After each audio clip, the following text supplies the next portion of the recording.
How to download apps without Apple ID. Hello guys and welcome back to the channel. In this video, I'm going to show you how you can download apps without Apple ID. So let's get started. First of all, you can head over to the App Store and select the application that you wish to download. So simply select the application, and once you click on Get, they will ask you for your Apple ID password. Now let's say you don't have the Apple ID password. So you're going to go to Settings, and then you're going to scroll down and click on Face ID or Touch ID and Password.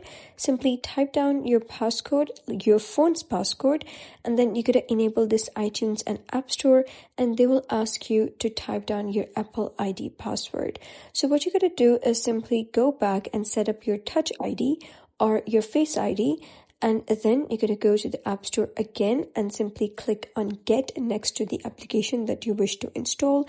And instead of asking for your Apple ID password, they will ask for your Touch ID or your Face ID. So simply just verify that and you're good to go. So that is basically how you can download apps without Apple ID password. So if you found this guide helpful, give it a thumbs up and don't forget to subscribe for more helpful tutorials. I'll see you in the next video.